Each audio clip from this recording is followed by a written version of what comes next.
और Azad Kashmir bureau chief Zoheb Mumtaz के मुताबिक सिविल कोर्ट इफ्तिताह के बाद भिंबर डिस्ट्रिक्ट बार के सदर चौधरी मंजूर एडवोकेट और बार अराइकीन की तरफ से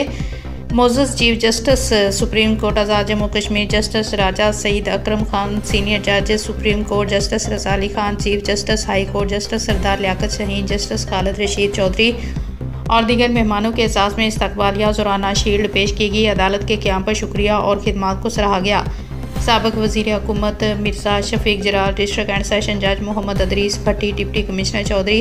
अकनवाज, SP ख्वाजा अब्दुल कयूम, सदर bar Chaudhry Manzoor advocate, chairman executive committee bar council Sagheer Haider Jarrad, senior कानूनदान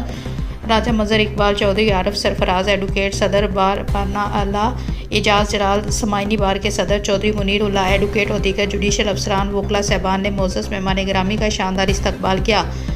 कस्टोडीन Chaudhary Khalid Yusuf, district and session जज मोहम्मद अदरीस भट्टी, एडिशनल सेशन जज फैमिली जज जफर महमूद मुगल, सीनियर सिविल जज राजा सनोर कमाली, एडिशनल ज़िला काजी करामत हुसैन नज़ामी, सिविल जज सरदार रिजवान, सीनियर तहसील काजी ज़हीराबाद, सिविल जज समाइनी उस्मान ताहिर लंगड़ियाल, सिविल जज बरनाला सरदार आतफ खलील, तहसील काजी बरनाला इफ्तिखार बागड़ी मोहम्मद बिन जामीन, तहसील काजी समाइनी Chaudhry Tariq Bashir advocate, vice chairman bar council Chaudhry Rashid Rashid advocate, secretary general supreme court bar association Azad Jammu Kashmir Raja Waseem Younus advocate, सदर high court bar association Azad Jammu Kashmir, ज़िली और तहसील अफसरान, मीडिया नुमाइंदगान और दीगर भी मौजूद थे।